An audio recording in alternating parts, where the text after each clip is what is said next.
Friends, welcome to my channel. मेरा नाम है ध्रुव और आप देख रहे हैं the learners community and technology. आज हम बात करने जा रहे हैं फोर्थ सेमेस्टर के हिंदी ए के यूनिट 2 का जो पार्ट 5 है उसके बारे में। मैंने 4 पार्ट ऑलरेडी बना दिए हैं जिसमें मैंने एक एक करके एक एक टॉपिक को डिस्कस किया है। काफ़ी काफ़ी मेनली तरह से उसे डिस्कस किया है। ठीक है, मैंने उसमें एक एक टॉपिक के सारे मोस्ट इंपॉर्टेंट पॉइंट्स को आपको बताया है। तो प्लीज़ आप उन वीडियोस को पहले देखें, उसके बाद इस वीडियो को देखें। तो चलिए आज की वीडियो को शुरू करते हैं।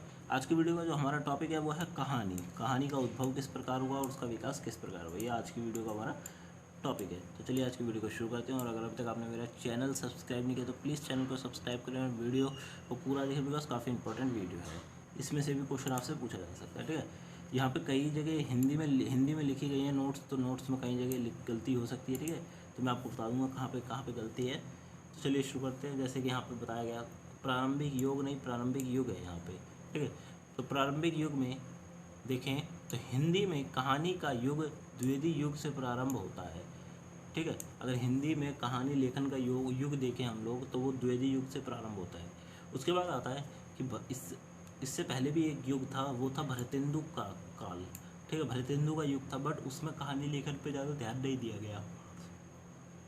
भरतेंदु काल में और उसके पूर्व जो कहानी लिखी गई, मतलब भरतेंदु काल और उससे पहले जो कहानियाँ लिखी गई उसमें पश्चिमी ढंग की आधुनिक कहानियों से काफ़ी भिन्न थी। ठीक है, जितनी भी कहानियाँ लिखी गई द्विवेदी युग से पहले वो काफ़ी ज़्यादा अलग थी, उन्हें हम कहानी नहीं कह सकते।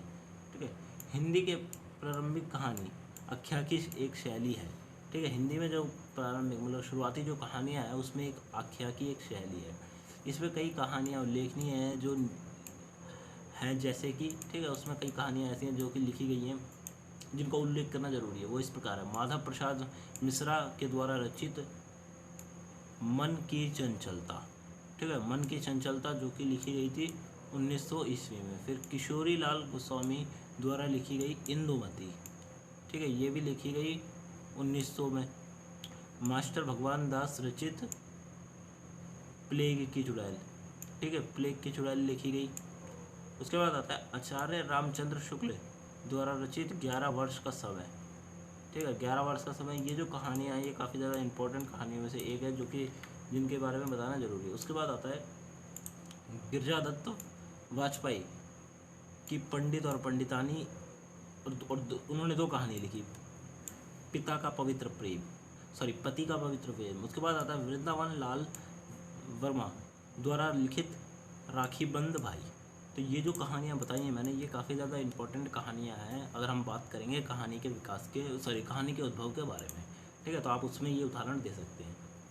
इनमें से कई कहानियाँ बांग्ला और अंग्रेजी भाषा को सुनने के बाद लिखी गई है। ठीक है, इसमें से कई कहानियाँ ऐसी भी हैं जो बांग्ला लैंग्वेज में या फिर अंग्रेजी लैंग्वेज में कहानी थी, उसे सुना गया। ठीक है, उसके बाद उसमें कुछ हटके करा गया, मतलब कुछ बदला गया और बाकी उस कहानी को लिख दिया गया। तो ये कहानियाँ कुछ इस प्रकार लिखी गई हैं। उसके बाद हम देखें आगे की तरफ तो अलग अलग व्यक्तियों की अपनी सोच है। ठीक है, हर कोई व्यक्ति मतलब कहानी के विकास में या फिर कहानी के उद्भव में अपनी अपनी सोच रखता है। ठीक है, अलग अलग व्यक्तियों की अपनी अपनी सोच है, वो यहाँ पे दिखाई देती है। जैसे कि किशोरीलाल गोस्वामी द्वारा रचित इंदुमती को हिंदी की प्रथम कहानी माना जाता है। ठीक है, किशोरीलाल गोस्वामी द्वारा लिखित या फिर रचित जो इंदुमती कहानी है उसको हिंदी की प्रथम कहानी का माना जाता है। वहीं पे अगर देखें तो डॉक्टर लक्ष्मी नारायण लाल का कहना है कि रामचंद्र शुक्ल की 11 वर्ष का समय नामक कहानी हिंदी की पहली कहानी है। ठीक है, उनका ये मानना है कि जो शुक्ल द्वारा जो कहानी लिखी है वो हिंदी की पहली कहानी है। उसके बाद आता है 1909 ईस्वी में प्रसाद जी की प्रेरणा से इंदु पत्रिका प्रकाशन प्रारंभ हुई, जिसमें प्रसाद जी की ग्राम शीर्षक कहानी जगत के नए युग को प्रारंभ करती है। ठीक है, अब इसके बाद बताया गया यहाँ पर 1909 में प्रसाद जी हैं, उन्होंने एक पत्रिका लिखना चालू करा जिसका नाम था इंदु। ठीक है, इंदु पत्रिका का प्रकाशन चालू हुआ जिसमें वो अपनी छोटी छोटी कहानियों को प्रस्तुत करते थे। ठीक है, जिसमें प्रसाद जी ग्राम नामक शीर्षक एक कहानी को प्रस्तुत करते थे जो कि जगत के नए युग की तरफ एक प्रकार से काफ़ी ज़्यादा उनके लिए इम्पोर्टेंट थी। ठीक है, उसके बाद आता है भारतेंदु के युग में नाटक, निबंध, उपन्यास तथा साहित्य पर अधिक ध्यान दिया गया, परंतु हिंदी साहित्य में कहानी का प्रारंभ द्विवेदी युग से ही आरंभ होता है। ठीक है, अगर हम बात करें भरतेंदु युग की, तो भरतेंदु युग में कहानी के ऊपर ध्यान ना देकर नाटक, निबंध और उपन्यास और अन्य साहित्य के ऊपर अधिक ध्यान दिया गया। ठीक है, अगर हम शैली की दृष्टि से कहानियों का वितरण करें तो पेटचंद्र से पहले की कहानियाँ, सॉरी यहाँ पे पेटचंद्र नहीं है, ठीक है, पेटचंद्र से पहले कहानियाँ 3 प्रकार की ऐतिहासिक शैली में हैं। ठीक है, ऐतिहासिक शैली, आत्मकथा शैली और यात्रा शैली में। ठीक है, अगर हम कहानियों को देखें, मतलब जो हमारे पास द्विवेदी युग है, अगर उससे पहले जो कहानियाँ बांटी गई हैं, ठीक है, यहाँ पे पेटचंद, यहाँ पे द्विवेदी युग आएगा कि अगर द्विवेदी युग से पहले जो कहानियाँ थी अगर हम देखें तो उनको 3 ही पार्टों में बांटा जाता था। वो 3 कहानियाँ होती थी ऐतिहासिक शैली के ऊपर बेस्ड, ठीक है, या फिर किसी की आत्मकथा के ऊपर, या फिर किसी यात्रा के ऊपर। ये कहानियाँ 3, ये कहानियाँ भी नहीं होती थी, ये प्रकार से एक निबंध लिख दिए जाते थे, ठीक है, जिसमें वो यात्रा वृत्तांत बताया करते थे या फिर इतिहास के ऊपर कुछ बता दिया करते थे। फिर यहाँ देखें तो कहानियों के विकास में हिंदी पत्रिका का बहुत बड़ा महत्व है, क्योंकि उस समय अधिकांश कहानियों को पत्रिकाओं में प्रकाशित किया जाता था। ठीक है, तो अगर हम कहानी के विकास की बात करें तो हिंदी साहित्य में जो कहानियाँ हैं उसके विकास में पत्रिका, मतलब जो मैगजीन्स छपती थी उस समय, ठीक है, उन्हें पत्रिका कहा जाता था। तो पत्रिकाओं का एक बड़ा महत्वपूर्ण कह सकते हैं महत्व है। क्यों? क्योंकि उन्हीं में अधिकांश कहानी को छापा जाता था और जनता तक वो कहानियाँ पहले पहुँचती थी। ठीक है, कहानियों की वास्तविक विकास प्रेमचंद्र के समय से ही प्रारंभ होता है। ठीक है, कहानियों का जो वास्तविक विकास है वो प्रेमचंद्र के दौर में या फिर समय से प्रारंभ होता है। प्रसाद जी की कहानियों का संग्रह, ठीक है, अब प्रसाद जी ने जो कहानियाँ लिखी वो देख लीजिए। प्रतिध्वनि, आकाशदीप, आंधी, ये जो कहानियाँ ये उल्लेखनीय है। ठीक है, आप इनको उदाहरण में दे सकते हैं जब भी आप लिखें। इंद्रजाल या फिर छाया, ठीक है, ये कहानियाँ। उसके बाद प्रसाद जी की कहानियों की विशेषताएं, वो जो नाटकता, अब यहाँ पे मैं आपको समझाऊंगी नाटकीयता का क्या मतलब है। तो यहाँ पे नाटकीयता का मतलब या फिर अर्थ है कि कहानी में एक प्रकार से इस तरह का नाटक लिखा जाता था, नाटक की तरह लिखी जाती थी कहानी। बट एक होता है नाटक जिसको हम प्रस्तुत करते हैं स्टेज पे, ठीक है, दूसरा होता है हम उस नाटक को कहानी के रूप में लिखें कि जनता जब उसे पढ़े, ठीक है, तो वो अपने आप को उस कहानी का एक कैरेक्टर समझे। ठीक है, उस कहानी का एक कैरेक्टर समझे और उसे फील कर सके पूरी तरह। दूसरा, अर्थ की गंभीरता, ये अर्थ की गंभीरता मेन है। उसके बाद अगर हम उसकी डेफिनेशन देखें तो प्रसाद जी अपनी कहानी में जिस चीज़ का भी अर्थ प्रदर्शित करते थे वह उसके अर्थ की गंभीरता को बहुत अच्छी तरह समझाने का प्रयास करते थे। ठीक है, तो प्रसाद जी जिस भी चीज़ का, चाहे वो कोई सिचुएशन हो, जैसे कि कोई गलती हो गई है या फिर कोई बड़ी महत्वपूर्ण चीज़ है, अगर उसके बारे में समझाना है तो वो क्या करेंगे, उसकी गंभीरता को समझेंगे और उसके बाद उसे बताएंगे।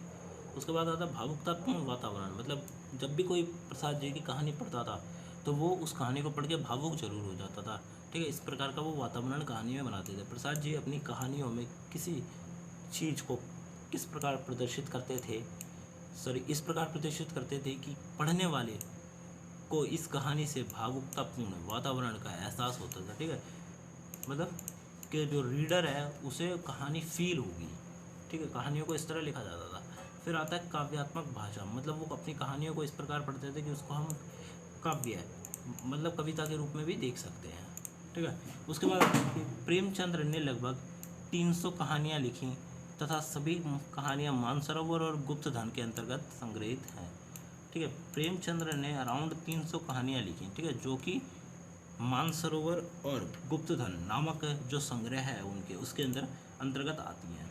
ठीक है, शुरुआत में प्रेमचंद्र उर्दू के लेखक थे, बाद में वह हिंदी भाषा के लेखक बने। तो ठीक है, तो ये जो उनके प्रेमचंद्र की ये एक प्रकार से विशेषताएं हैं। ठीक है, तो आप इन्हें कहीं नोट डाउन कर सकते हैं जिससे कि आपको काफ़ी बाद में दिक्कत ना हो। अदरवाइज़ आपको इसके नोट्स मिल जाएंगे, टेंशन लेने की बिल्कुल ज़रूरत नहीं है।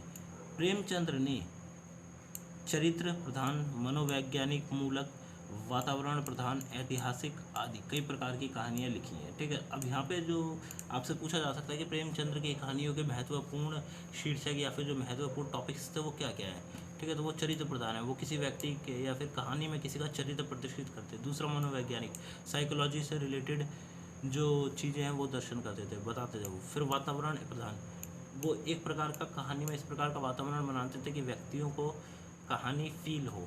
ठीक है, फिर ऐतिहासिक, या फिर वो कहानियों को किस प्रकार लिखते थे, इतिहास के ऊपर लिखते थे। इन कहानियों में लिखी गई वास्तविक जीवन तथा मानव स्वभाव का बड़ा महत्वपूर्ण चित्र प्रस्तुत करते हैं। ठीक है, प्रेमचंद के युग के प्रारंभिक कहानीकार निम्नलिखित हैं, जैसे कि चंद्रभाष शर्मा गुलेरी, ज्वाला दत्त शर्मा के नाम इस युग में बहुत ही ज़्यादा महत्वपूर्ण नामों से एक है। ठीक है, तो आप इनको एक जगह लिख दीजिए, बिकॉज काफ़ी इंपॉर्टेंट चीज़ें हैं ये, आप कहीं बाद में भूल ना जाए, बिकॉज इससे रिलेटेड आपसे क्वेश्चन पूछा जा सकता है। ये वाला जो स्टार का मतलब है ये मतलब थोड़ा सा इंपॉर्टेंट है आपके लिए। ठीक है, तो यहाँ पे है कि चंद्रधर शर्मा गुलेरी द्वारा रचित उसने कहा था। ठीक है, उसने कहा था शीर्षक नामक कहानी हिंदी की श्रेष्ठ कहानियों में से एक है।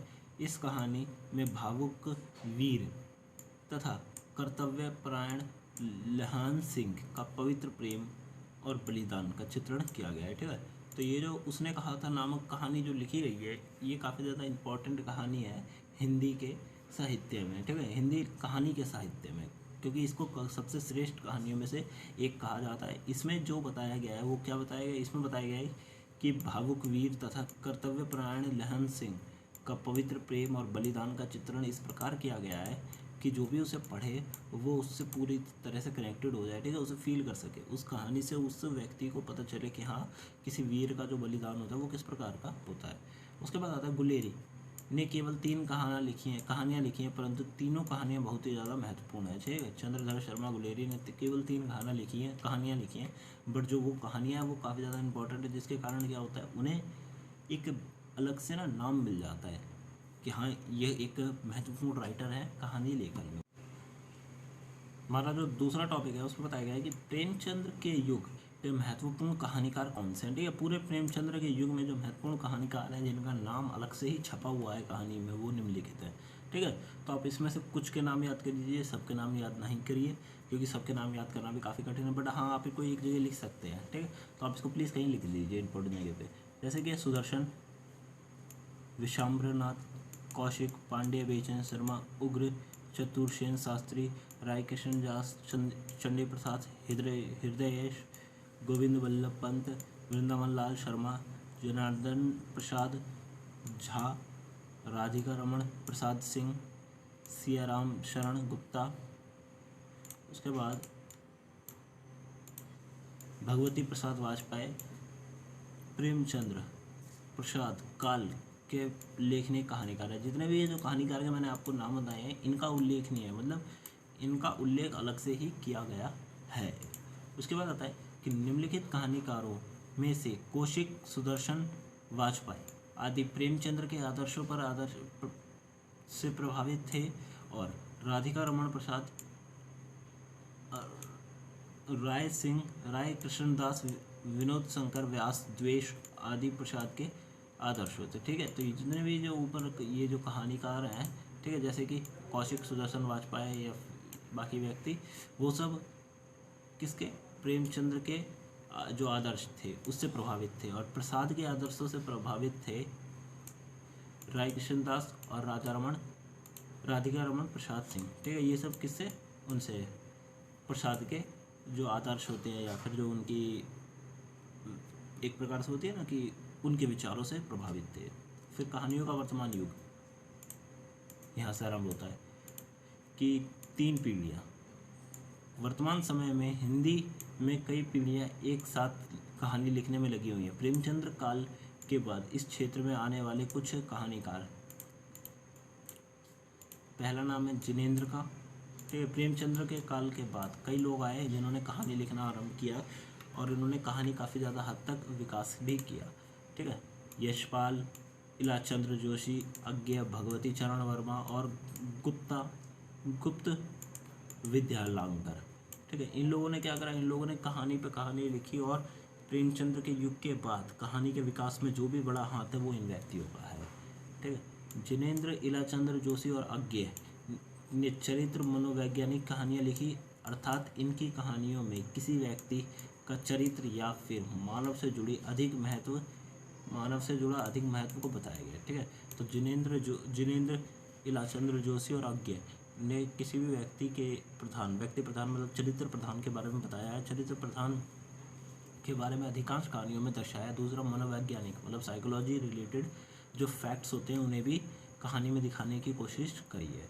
उसके बाद आता है कैलाश चंद्र जोशी की कहानी में मनोवैज्ञानिक सत्य का मार्मिक वर्णन है। साधारण दोनों प्रकार के पत्रों का चित्रण किया गया है। ठीक है। तो जो कैलाश चंद्र जोशी हैं उन्होंने अपनी कहानियों में साइकोलॉजी और सत्य के बारे में बताया है। फिर आता है कि अज्ञे ने मनोवैज्ञानिक और सामाजिक शक्तियों की व्यंजना करने वाली कहानियों के साथ साथ समाज के मध्य वर्ग के दैनिक जीवन की विशेषता और उनकी साधारण तथा दयनीयपूर्ण स्थिति का चित्रण किया है। ठीक है। तो अज्ञे जो हैं उन्होंने साइकोलॉजी मतलब मनोवैज्ञानिक रिलेटेड चीज़ें बताई हैं। फिर सामाजिक शक्ति समाज के बारे में बताया है। दूसरा, उनकी कहानियों में जो समाज का मध्य वर्ग है, ठीक है, ऐसा जो मिडिल क्लास वर्ग है उसके बारे में भी उन्होंने बताया। उनके बारे में बताया कि उनकी किस प्रकार की स्थिति है, वो किस प्रकार अपना जीवन व्यतीत कर रहे हैं। ठीक है। इसके ऊपर उन्होंने कहानियाँ लिखी। अपनी कहानी में राजनीतिक विद्रोह संबंधित कहानियाँ भी रचित हैं। ठीक है। जो अज्ञे हैं उन्होंने किस प्रकार की उन्होंने राजनीति से रिलेटेड कहानियों को भी लिखने की कोशिश करी है। फिर आते हैं कि यशपाल प्रगतिशील लेखक के जीवन के संघर्ष और विविध परिस्थितियों का उन्होंने अनुभाविक आधार पर सजीव वर्णन किया। अपने अनुभव के आधार पर सजीव वर्णन किया। ठीक है। अब यशपाल की बात करें तो यशपाल एक प्रगतिशील लेखक थे, मतलब वो एक एक्टिव लेखक थे। वो कंटिन्यूअसली कहानी लिखते चले जाते थे और प्रगति करते थे कहानियों में। तो उन्होंने किस प्रकार के जीवन के संघर्ष के ऊपर कहानियाँ लिखी हैं। ठीक है। उन्होंने जो अनुभव किया है अपने जीवन में, ठीक है, जो भी संघर्ष उन्होंने किया उसको अनुभव किया, उसके ऊपर उन्होंने कहानियाँ लिखी हैं। उनकी कहानियों में वर्तमान समाज की विशेषताओं पर तीव्र व्यंग्य होता था। ठीक है। वर्तमान समाज में जो भी विशेषताएं थी उस समय, ठीक है, उसके ऊपर आरोप लगाए जाते थे। ठीक है। उनकी कहानियों में। फिर आता भगवती चरण वर्मा की शैली बड़ी सरस और आकर्षक है। इनकी कहानियों में पात्र कम होते थे परंतु पुणे के सजीव और विश्वसनीय है। ठीक है। जो भी उनके कहानी में जो पात्र होते थे वो कम होते थे, बट जो उनका वर्णन करने का तरीका है बहुत ही ज़्यादा सजीव है। ठीक है। और व्यक्तियों को पढ़ना बहुत ही ज़्यादा पसंद था उनकी कहानियों को। इस प्रकार आप लिख सकते हैं। पहली पीढ़ी और दूसरी पीढ़ी के बीच आने वाले उल्लेखनीय कथाकार हैं उपेंद्र नाथ, अश्विन नागार्जुन, उषा देवी मिश्रा, पहाड़ी विष्णु प्रभाकर, अमृत्य राय, रांगे राजा। ठीक है। तो रागा, तो ये जो मैंने आपको नाम बताए हैं ये पहली और दूसरी पीढ़ी के बीच में आने वाले कथाकार हैं। फिर अब अगर दूसरी पीढ़ी की बात करें कि जो महत्वपूर्ण कथाकार हैं वो फणीश्वर नाथ रैणु, राजेंद्र यादव, कमलेश्वर, अमरकांत, मोहन राकेश, नरेश महतो, शिव प्रसाद सिंह, धर्मवीर, भारती मनोभंडारी, कृष्ण देवी शोभित और मुद्रा राकेश। ठीक है। मुद्राक्ष राक्षस जो इसका नाम है, ये जो है ये सेकंड पीढ़ी मतलब दूसरी पीढ़ी के हम कह सकते हैं दूसरी पीढ़ी के राइटर्स हैं। ठीक है। हिंदी साहित्य में हास्य और व्यंग्य मतलब जो फनी कहानियाँ होती हैं वो भी लिखी गई हैं। ठीक है। और किसी चीज़ के ऊपर आरोप लगाने वाली कहानियों का भी निर्माण किया गया है। इस प्रकार की कहानियाँ G.P. श्रीवास्तव, हरिशंकर शर्मा, कृष्ण देवी प्रसाद गौंड, अन्नपूर्ण नंदन, हरिशंकर प्रसाद, शरद जोशी आदि ने लिखी है। ठीक है। तो ये जो चीज़ें मैं आपको बता रहा हूँ ये काफ़ी ज़्यादा इंपॉर्टेंट है क्योंकि आपसे पूछा जा सकता है कि हास्य वाली कहानी किस व्यक्ति द्वारा लिखी गई है। ठीक है। तो आपको पता होना चाहिए। फिर जहूर बख्श आदि ने बाल कहानियाँ मतलब बच्चों से रिलेटेड कहानियों का निर्माण किया है। वहीं नारी के ऊपर जो कहानियाँ लिखी गई हैं वो सुभद्र कुमारी चौहान, सत्यवती मलिक, कमल चौधरी, शिवरानी देवी, तारा पांडे आदि ने लिखी हैं। ठीक है। अगर हम लड़कियों की बात करें या फिर महिलाओं के ऊपर किस प्रकार की कहानियाँ लिखी गई हैं तो वो इन लोगों ने लिखी हैं। ठीक है। तो इस वीडियो में यहीं तक था। अगर आपको वीडियो अच्छी लगी तो प्लीज़ वीडियो को लाइक करें, चैनल को सब्सक्राइब करें, साथ में इस वीडियो को अपने फ्रेंड्स के साथ शेयर करें। डिस्क्रिप्शन बॉक्स में दी गई लिंक से आप इस नोट्स को डाउनलोड कर सकते हैं, ठीक है। तो आप इन नोट्स को प्लीज़ डाउनलोड करिए और अपने पास एक जगह सेव रखिए, बिकॉज काफ़ी ज़्यादा इंपॉर्टेंट नोट है आपके लिए। और मेरे टेलीग्राम और फेसबुक के ग्रुप को ज़रूर ज्वाइन करिए। वहाँ पे मैं वीडियोस के नोटिफिकेशंस होते हैं वो वहाँ पे देते रहते हैं, और हम वहाँ पे बातें करते रहते हैं कि अगर आपको कोई प्रॉब्लम है तो वहाँ पे अपने डिस्कशन चलती रहती है। तो मिलते हैं अगली वीडियो में। Thanks for visiting on my channel guys.